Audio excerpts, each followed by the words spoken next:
Y lo que estamos tratando de entender es cómo está afectando esto a la justicia y, a ver, de qué forma se está tomando este planteo que están haciendo, me parece, de forma genuina los trabajadores y los funcionarios del Poder Judicial. De esto vamos a hablar con uno de los jueces de la Suprema Corte de la provincia de Mendoza, el juez José Valerio, a quien saludamos. ¿Cómo le va, doctor Valerio? Gracias por atendernos. Gracias, Mariano. Buenas tardes a la audiencia.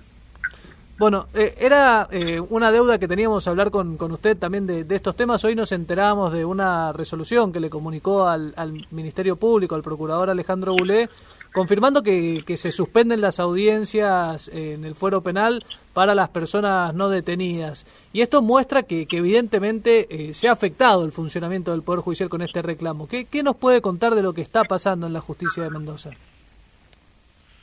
Bueno, con respecto al problema de la decisión tomada, yo hablé con el procurador ayer, explicándole esta situación porque se venía agravando, incluso en la tercera circunscripción que es en esa zona. Sí.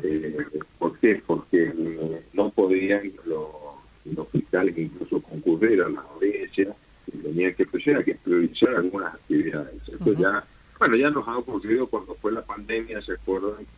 Que teníamos problemas. Bueno, tomamos medidas con respecto a las decisiones de las audiencias realizadas. El impacto se fue notando al principio de a poco, después un poco más. Los días, lo que pasa es que hay días que había en asamblea, a lo mejor afectaban más, hay días que no había en asamblea, hay días que hay paro, sí. Pero se fue acrecentando en el transcurso del tiempo, y las audiencias que se programan o que están, de las que están programadas, las que se pueden hacer son con detenidos, y dentro de detenidos aquellas que requieren la urgencia de ser realizada porque la persona privada de libertad puede recuperar la libertad, después depende que resuelva el juez. Entonces, bueno, claro. Esto, atento a ese tenor y de acuerdo a los antecedentes de la época de la pandemia, tomamos una decisión, lo hablé con el procurador me dijo que también esto le permitía poder trabajar un poco más ordenadamente, porque a veces preparaban audiencias para personas en libertad y resulta que después no se podían hacer. A eso se suma que las personas que estaban citadas, la víctima, el mismo imputado que estaba en libertad, como los testigos, concurrían a las audiencias, y las audiencias no se hacían, no se podían hacer, en realidad no se hacían, no se podían hacer. Bueno, esto nos llevó a tomar una decisión atento a que continúan las medidas de fuerza dispuestas por la cual están afiliados los empleados y los funcionarios. Bueno, y ahí lo perdíamos un poquito, no sé si nos está hablando con altavoz, lo escuchamos un poquito lejos, altavoz, doctor. Sí. Si lo puede poner al teléfono que no sea en altavoz, lo vamos a escuchar mejor seguramente. Pero bueno, alcanzábamos a... Esperame un segundito. Sí, lo alcanzábamos a entender igual, o sea, si se le complica no importa. Y ahí nos mencionaba un poco qué es lo que se está viviendo. Decía yo que el fuero penal es donde más se está sintiendo esta medida de fuerza, o da la sensación de que es a donde más se ha sentido, porque se viene extendiendo ya desde el mes de marzo con lo que pasaba en las oficinas fiscales. ¿Qué nos puede contar sobre el reclamo que están haciendo los trabajadores? ¿Es algo que los sorprende? ¿Es algo que sabían que podía llegar a ocurrir? Bueno, mire, en materia penal, porque nosotros veníamos advirtiendo desde hace mucho tiempo situaciones que debían ser resueltas, como es la transformación del Poder Judicial y algunas cuestiones que son imprescindibles llevar adelante. Que no se llevan adelante, la reforma penal está paralizada hace prácticamente 5 años, no podemos avanzar sobre la reforma penal. Bueno, el foco donde está esta falta de transformación en el Ministerio Público, hace falta reformar la investigación penal y formalizarla, y eso requiere mayor cantidad de recursos, y bueno, era previsible esto, y es previsible que va a agravarse si no tomamos medidas. Es decir, hay que hacer reingeniería, hay que tomar posiciones no solamente en materia penal, sino en los distintos fueros. Claro. Entonces hay que agarrar y empezar a medir ¿cuántos funcionarios, es decir, secretarios y prosecretarios hay con relación a cada juez o decisor, y de ahí tomar decisiones respecto a qué se va a hacer? Nosotros en penal, si tomamos todo el fuero penal, es 4,6, una cosa así, la relación entre cada juez y la cantidad de funcionarios y empleados. Si tomamos nada más que primera instancia o los juzgados, es de 5, y pico. Bueno, y hay otro fuero, como el fuero familiar, que tiene 12, 15, depende cómo se tome y cómo se mida. Esta relación está marcando dos formas de trabajar distintas que también requieren mayor cantidad de recursos. Claro. Además, históricamente han habido algunas cuestiones que han afectado. Por ejemplo, la implementación del código de la ley 6730 hizo que el Poder Judicial asumiera funciones que antes hacía la policía, pero para eso no se le otorgaron más recursos. Y esto obviamente ha afectado el funcionamiento. Entonces deja data y se va sumando. Y bueno, esto es importante. Entonces, hay que hacer la ingeniería de proceso, no solamente hay que terminarla iniciada en materia penal, sino que hay que hacerla en los otros procesos. Hay que ver cuántas causas ingresan, cuántos funcionarios tiene cada juez decisor y si es necesario mantenerlo. Por ejemplo, en civil hubo una reorganización, había determinada cantidad de causas. Hoy se han reducido la cantidad de causas y no se ha reducido la cantidad de personal, ni funcionario. Incluso es más, hay que plantearse en algún momento si es necesario, por ejemplo, en la primera circunscripción, que siguen teniendo 30 jueces civiles. Porque usted tiene 16 jueces de familia para resolver una cantidad monstruosa de causas, y tienen un montón de empleados y funcionarios, pero también necesitan más decisores para tomar las decisiones más rápidas. Eso es la ingeniería. Eso es tomar decisiones importantes. Entonces, bueno, esto es importante hacerlo. Y entonces, esto no se trata simplemente de un problema salarial. Esto es un problema mucho más profundo que lo vengo insistiendo hace años. Está claro. Bueno, doctor Valerio, ¿cómo le va? Laura Fioqueta lo saluda. Fioqueta, ¿cómo te va? Bien, le quería consultar porque en este momento los trabajadores, bueno, parte de los trabajadores están haciendo un acampe en el cuarto piso del Poder Judicial. Se ha votado una extensión del paro por parte de los funcionarios hasta el 31. ¿Va a haber algún tipo de reunión entre la Corte y el Ejecutivo? Porque yo entiendo lo que usted plantea de fondo y lo comparto, y creo que lo comparten también desde el Ejecutivo y desde los gremios, pero sobre este tema puntual, ¿se hay alguna luz de solución? Porque parece, lejos de solucionarse, extenderse el tema.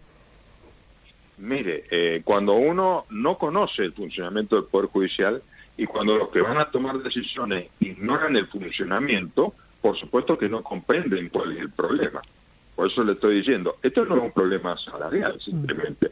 Claro. El problema, digamos así, explota por lo salarial, porque permanentemente se les va, digamos, reduciendo la capacidad del salario, y no solamente está relacionado con la situación económica del país, sino que viene en forma sistemática, porque hay una serie de medidas que deben ser adoptadas y no son adoptadas. Y un poco se ha negado esta realidad. Entonces, todos los que están en contra de seguir transformando y producir la gran transformación de la justicia de la provincia, bueno, que digan qué es lo que vamos a hacer. Claro. Porque si no, no tiene sentido esto. Bueno, es interesante escucharlo porque usted lleva años en el Poder Judicial y conoce el funcionamiento de la justicia. 37 años, claro, mi estimado. Y eso... Y yo no aterricé en la Corte, que conste. No, yo por empecé eso. por el escalón más bajo de magistrado, que fue fiscal correccional. Después concursé, por concurso fui juez correccional. Después concursé y fui camarista. Así que yo no soy de los que aterrizó al final, arriba, no. Yo hice todo el escalón, entonces conozco cómo funciona, especialmente la justicia penal, porque toda la vida hice dentro del Poder Judicial en materia penal. Claro, por eso eso era que promovíamos las reformas. Estábamos viendo lo que estaba pasando. Uh-huh. Y a eso de que ya venían promoviendo las reformas se suma una urgencia que es la falta de presupuesto, que me parece que estos problemas muchas veces se terminaban resolviendo con un aumento de la partida presupuestaria o con fondos. Ahora que no hay dinero, no queda otra que avanzar con esta reingeniería. ¿Usted cree que es posible que se dé esta transformación? Porque no es fácil. También hay que ser responsable. Mire, yo lo he criticado y lo sigo criticando.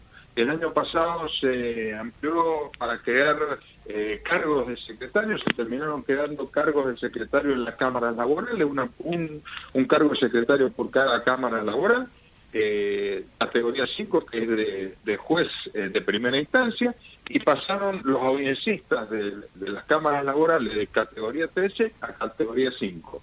Nosotros seguimos teniendo en el Fuero Penal en categoría 13. ¿Usted qué piensa que va a pensar la gente que está trabajando en el Fuero Penal? Claro. Por favor, o sea, hay que dejar de seguir alimentando una estructura burocrática pesada, antigua, yo le diría que ya tenemos 30 o 40 años de atraso y seguir alimentándola, y se la sigue alimentando. Entonces, hay que tomar decisiones. ¿Qué es lo que se quiere hacer? Se quiere transformar la justicia a algo más ágil, moderno, que tenga rapidez en la toma de decisiones, con todos los efectos y las dificultades que tenemos, o vamos a seguir mirando la estructura burocrática. Cuando usted hace el análisis respecto a la cantidad de decisores y la cantidad de funcionarios y empleados que tiene cada decisor, usted está viendo la cantidad de delegación de trabajo, y en esos que de delegación de trabajo hay delegación también de decisiones. Entonces, acá lo que hay que empezar a hacer es tomar conciencia de la problemática. Claro. El problema no es un problema contable.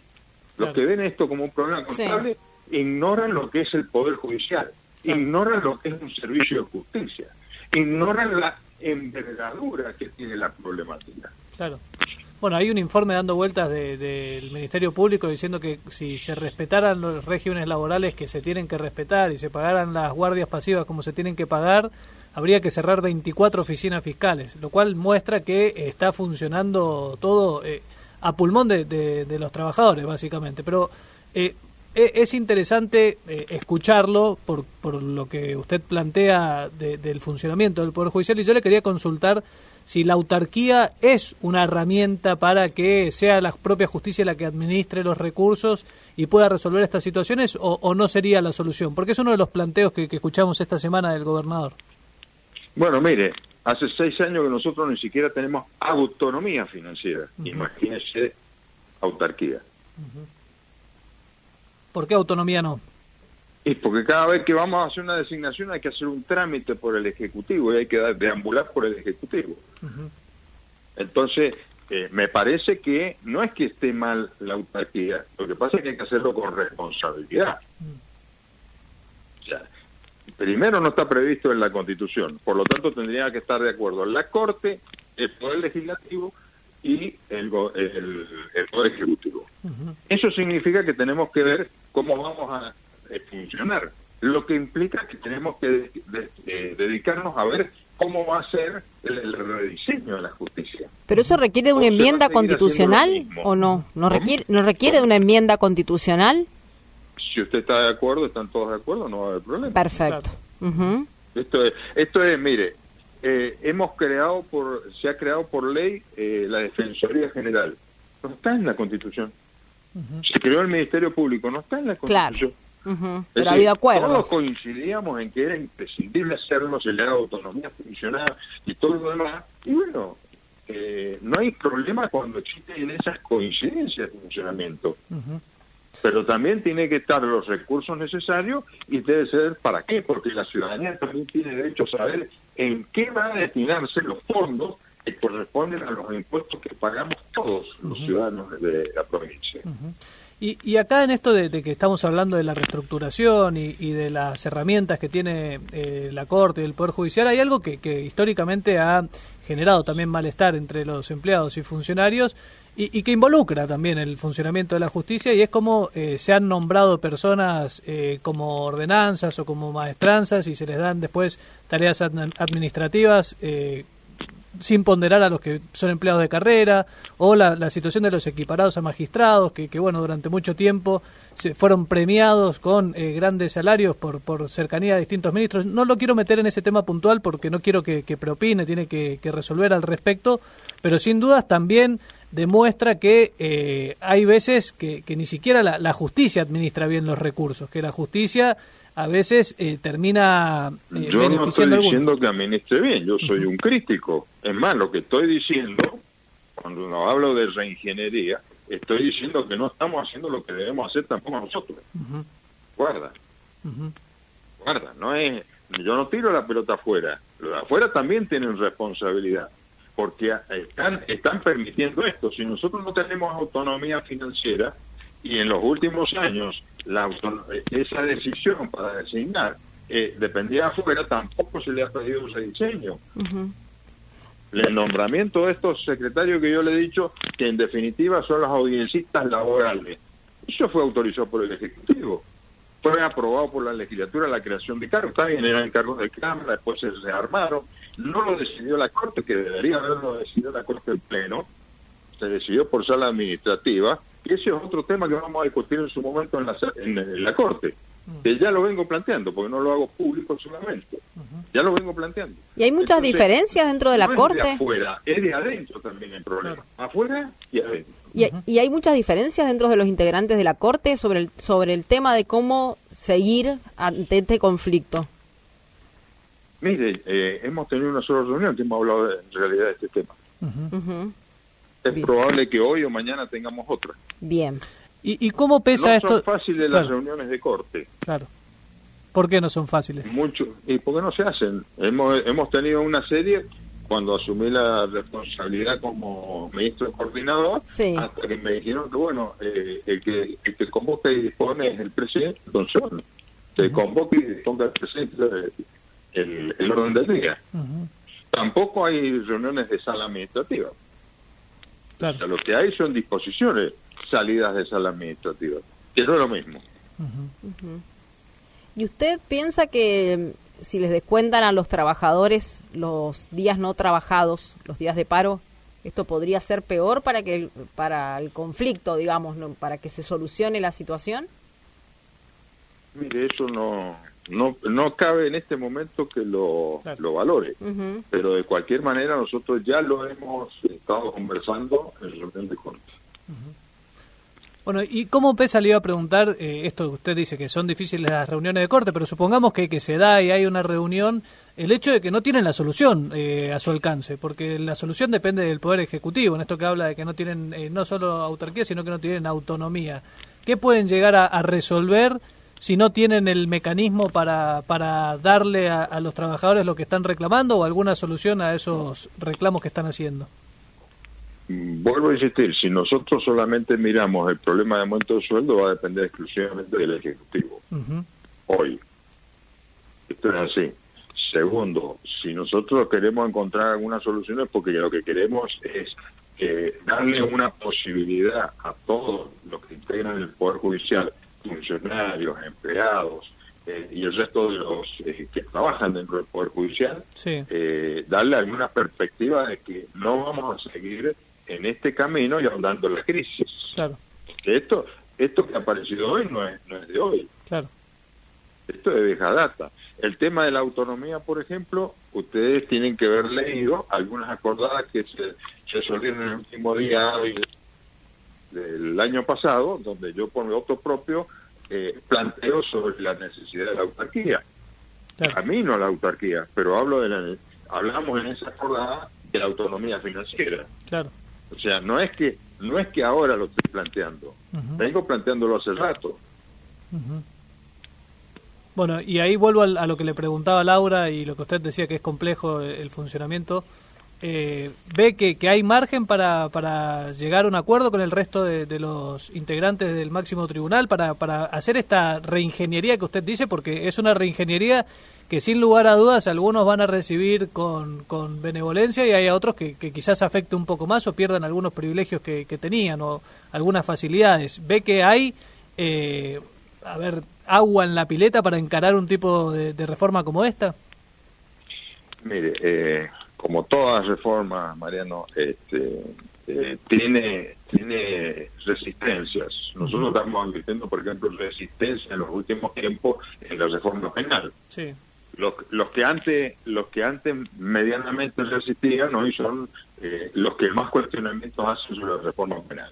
Pero esto siempre ocurre de esa manera.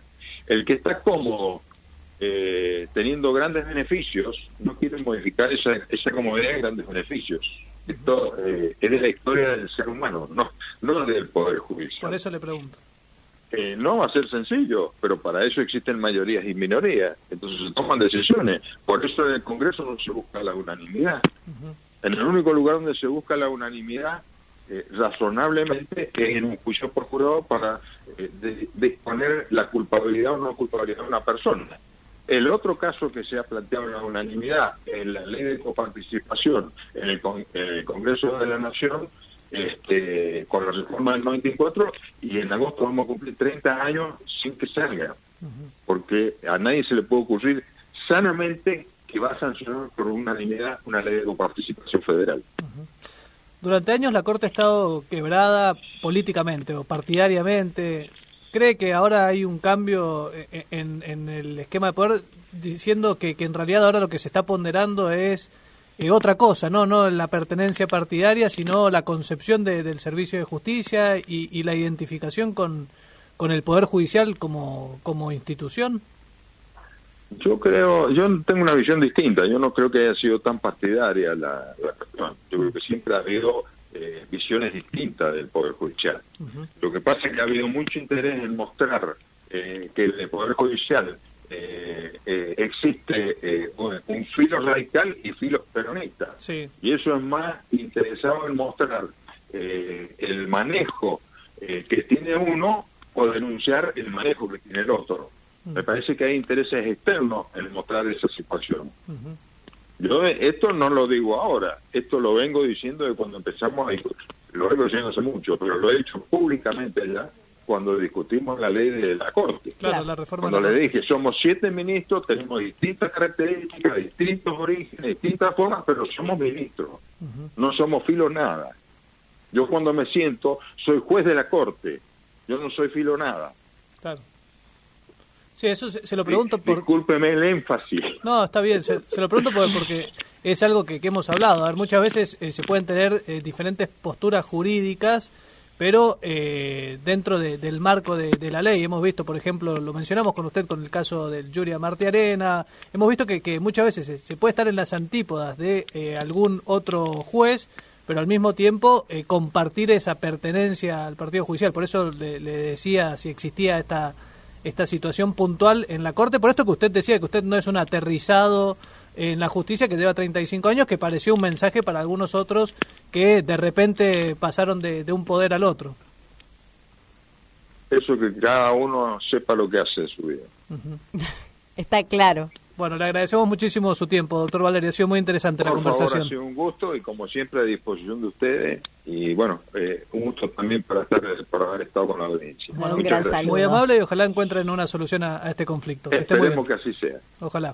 Bueno, hablaba con nosotros el juez de la Corte, José Valerio, que a mí por lo menos me sorprendió con algunas de las declaraciones que daba y abrió la puerta a esto de hacer una reingeniería en el Poder Judicial. Ahora, que es el momento. Como diciendo, bueno, es verdad que si vamos a hablar de salario, el único que puede resolverlo es el Poder Ejecutivo, que es el que tiene la herramienta para darle mayor o menor aumento a los trabajadores judiciales.